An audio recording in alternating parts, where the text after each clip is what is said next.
Right now, more than 18,000 properties across southern England sit in the path of groundwater that has risen beyond what instruments can measure. Flood defenses are protecting 16,200 homes. 300 have already gone under, and in Somerset, a major incident declared 2 weeks ago has not been lifted. Met Office Chief Forecaster Paul Gunderson warned that heavy rain was falling on ground that could no longer absorb it. That warning came on January 26th. The rain has not stopped since. Monday, February 9th, 2026, 12 noon. The Met Office yellow rain warning activates across Somerset.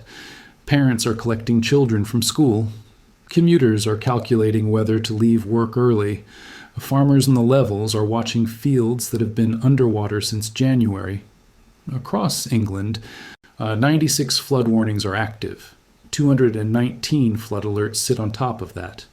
315 official notices that flooding is either happening right now or could begin within hours. In Dorset, council officials announced that groundwater gauges have exceeded their measurement scale. In Somerset, multi-agency teams are preparing to knock on doors, and another band of rain is already crossing the Atlantic. Here is how Britain reached this point. Sunday night, January 26th, 2026. Storm Chandra makes landfall across southwest England and Wales. Wind tears through valleys. Rain hammers rooftops. But the wind is not the danger. The danger is where the rain is landing. Weeks of persistent rainfall have already soaked the ground across Somerset, Dorset, and Wiltshire to the point of refusal. The soil is full. It cannot take another drop. So every new wave of rain hitting the surface does not soak in. It runs straight off hillsides, into streams, into rivers, into floodplains where families are sleeping. In Devon, a resident named Billy Vernon watches floodwater rise around his home with terrifying speed. Within minutes, roads that were passable become rivers. Escape routes that existed an hour ago are gone. Think about that for a second. You check outside before bed. The street is wet, but fine. You wake up and the street no longer exists. The Somerset Levels and moors sit at the heart of the impact zone. This is some of the lowest lying land in England. A vast stretch of drained marshland and river channels covering roughly 650 square kilometers. That is an area larger than the city of Chicago. And all of it sits at or just below the water table. When the pumps stop keeping up, the water does not flood this land, it reclaims it. Tuesday evening, January 27th. The Environment Agency issues a flood warning for Saltmoor and Northmoor, including the village of Moorland. Somerset Council declares a major incident. For residents of Moorland, those two words carry a specific, sickening weight. The last time Somerset declared a major incident for flooding was 2014, when Moorland sat underwater for weeks and became a national symbol of a country losing its battle with water. The same village, the same warning. 12 years later. Here is what an evacuation looks like when there is no single moment to run from. Tuesday, February 10th. Multi-agency teams arrive in Burrowbridge and Moorland. They knock on doors. They set up community information points. The message is not leave now. The message is be ready to leave. If conditions worsen, evacuation orders will come through police, council, or Environment Agency flood warnings. Rest centers are on standby. That sounds measured, reasonable. But picture what it actually means inside those homes.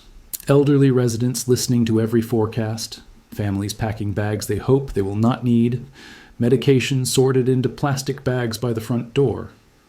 Somerset Council's own guidance tells residents who may need to leave to take their medication with them. Think about that line. It is not dramatic. It is not cinematic. But it tells you exactly who is at risk and how fast they may have to move. Grab your pills, grab your children, go. By Wednesday, February 11th, nothing has resolved. Teams remain on standby. More rainfall is expected through midweek. Evacuation plans stay active. Rest centers stay ready. And families across the levels sit in a silence that is worse than any alarm. because the crisis has not peaked and it has not passed.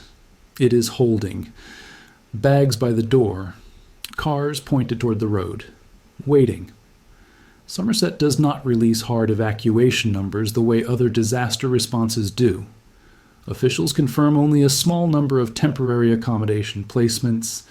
They encourage residents to stay with friends or family or arrange insurance accommodation if leaving voluntarily. But the absence of a clean number does not mean the absence of displacement. It means the displacement is quiet. It is families on relatives' sofas. It is children in unfamiliar bedrooms. It is people who do not know when they are going home. Now let us look at exactly what this water has done, because the damage tells the story the numbers cannot. In Somerset, the roads have disappeared. Emergency road closure gates have sealed the A361 between East Lyng and Burrowbridge. Cutts Road is shut.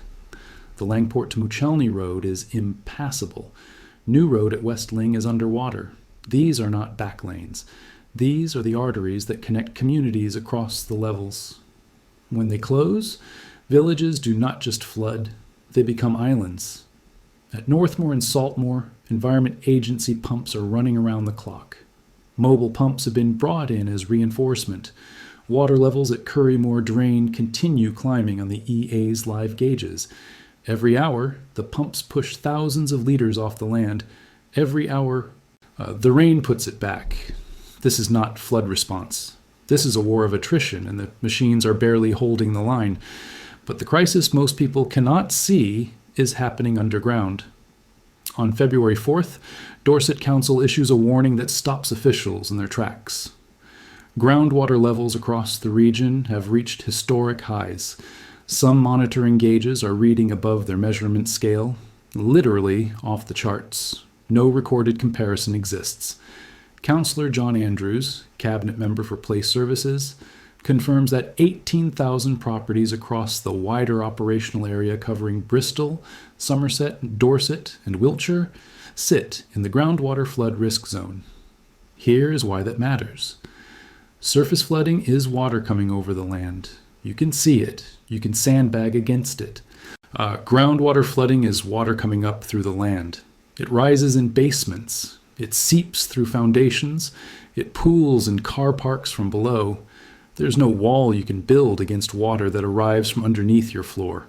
And it does not recede in days. Groundwater flooding lingers for weeks, sometimes months. Meanwhile, the Somerset Levels are agricultural heartland. Floodwater sits on farmland during a critical growing window. Livestock are stranded. Drainage infrastructure is overwhelmed.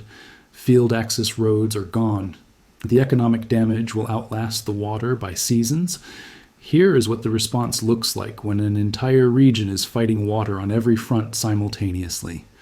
Somerset's Major Incident Declaration activates a coordination machine that most people never see. Every day, Somerset Council sits down with emergency services, the Environment Agency, health services, and voluntary organizations in a multi-agency command structure designed for exactly this scenario. They assess water levels, they review pump capacity, they update evacuation plans, they decide which roads stay closed and which communities need door-knocking teams again.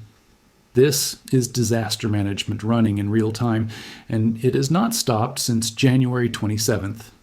For residents who need help right now, there is a specific place to go. The Angel Cafe on Bow Street in Langport operates as a talking cafe, a community information and support point. That is not an abstract helpline. That is a real cafe in a real town with a postcode where frightened people sit with a cup of tea and ask someone what happens next. It is where elderly residents who do not use smartphones get their flood updates. It is where families learn whether their road is passable. But here is the number that reveals the razor edge this crisis sits on. 16,200 properties across England and Wales are currently protected by flood defenses. That number sounds like success, and it is. Those defenses are working. But flip it around. 16,200 homes would be underwater right now without those walls, those barriers, those pumps. The margin between protected and flooded is the height of a sandbag, the capacity of a pump motor, a river gauge reading that could tip with one more night of heavy rain. 300 properties have already crossed that line, 300 families who were on the wrong side of the margin. And the UK government and Environment Agency are not issuing recovery messages, they are issuing warnings. Remain vigilant. Risks continue across Somerset Levels and Dorset groundwater zones. This language is deliberate. It means officials do not believe the worst has passed. The system is holding, but the system is not relaxing. But while Somerset fights a crisis measured in days and weeks, one community in Wales is facing something measured in years, and their story reveals where all of this may be heading. Clydach Terrace sits in Ynysybwl, a village in the Rhondda Cynon Taf Valley in South Wales. It is a row of terraced homes, the kind of street that defines these communities. Families live here. Retirees who have been here for decades live here. Essential workers who keep the valley running live here. This is not temporary housing. This is generational. In February 2020, Storm Dennis hit South Wales. Residents of Clydach Terrace describe what happened next as a wall of water. Not a slow rise, not a gradual seepage. A wall. It tore through front doors. It filled living rooms in minutes. It destroyed possessions that took lifetimes to collect. And it left something behind that no amount of cleaning could remove. Fear. After Dennis, the flooding kept coming. Not every event as violent, but the damage accumulated. And so did something harder to measure, the psychological weight of living in a home that has become a threat. Every rainstorm triggers anxiety. Every weather warning sends a pulse of dread through the terrace. Every autumn, residents watch the sky and wonder if this is the year it happens again. Paul Thomas, a resident of Clydach Terrace, describes the relief of finally being told he can leave. But relief is not the right word for what he feels. It is exhaustion. It is grief tangled with gratitude. He's not celebrating, he's surviving. Paige Didcote, another resident on the same street, carries her own version of the same story. Different life, different relationship to the home, but the same accumulated trauma, the same years of watching water find its way back. Two voices from one terrace telling the same truth from different angles. This place is no longer safe, and everyone who lives here knows it. In February 2026, Rhondda Cynon Taf Council makes it official. The council purchases 16 of 18 homes on Clydach Terrace for £2.6 million. The term for this is managed retreat. It means the authorities have decided it is safer and cheaper to move people permanently than to keep defending the location against water that will always return. These residents are believed to be the United Kingdom's first official climate evacuees, not displaced by a foreign disaster, not relocated from a coastline in the Pacific. British citizens, in their own country, permanently removed from their own homes by their own climate. Think about that for a second. Managed retreat sounds clinical when you read it in a policy document. In practice, it means a council official putting a price on your grandmother's house. It means accepting that the street where you raised your children is no longer habitable. Not because of one catastrophic night, but because the pattern of nights will never stop. It means leaving is not temporary. There is no going back. And the residents of Moorland and Burrowbridge in Somerset are watching this. They flooded in 2014. They are flooding again now. They know exactly what repeated flooding does to a community, to property values, to mental health, to the question of whether staying is courage or denial. The question hanging over the Somerset Levels tonight is whether be prepared to evacuate eventually becomes do not come back. So how did Britain reach this point? The answer starts with one storm, but the real cause goes much deeper. Storm Chandra is officially named by the Met Office on January 26, 2026. Heavy rain and wind sweep across southwest England and Wales. But Chandra itself is not the disaster. It is the accelerant. The fuel was already in place. Weeks of persistent rain before Chandra had already pushed the ground across southern England and Wales to saturation point. When soil reaches saturation, it stops behaving like soil. It behaves like concrete. Water hits the surface and runs. Every raindrop that cannot soak in becomes runoff. Every stream of runoff feeds a river. Every swollen river feeds a flood plain where homes and farms and schools sit waiting. To understand the scale, forget individual storms for a moment. The rainfall across affected regions did not just exceed seasonal averages. It fell on land that had already absorbed everything it physically could. The ground had zero remaining capacity, no buffer, no margin. Every new millimeter of rain had only one place to go, and that was sideways and downhill, straight into the communities sitting at the bottom. After Chandra passed, the rain did not stop. Further bands of heavy rainfall moved through in early February. The Met Office yellow warning for Monday the 9th of February, noon to midnight, is just the latest pulse in a sequence that has been running without interruption for weeks. Each new weather front adds water to rivers that have not dropped, reservoirs that have not drained, and floodplains that have not dried. Pumps continue running, defenses continue holding. But the margin between holding and failing grows thinner with every front that crosses the Atlantic. Climate scientists have linked the increasing intensity of UK winter rainfall to atmospheric warming. A warmer atmosphere holds more moisture. The same mechanism driving more severe droughts in some regions is now driving more severe floods in others. Tonight in Somerset, families are checking the Environment Agency flood warning app before they go to bed. Pumps are still running at Northmoor. Rest centers remain on standby. Multi-agency teams will knock on doors again tomorrow if conditions deteriorate. In Moreland, the village that flooded in 2014 and swore it would never happen again, the water is back.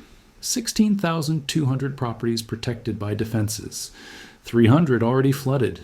The defenses held for most, but most is not all.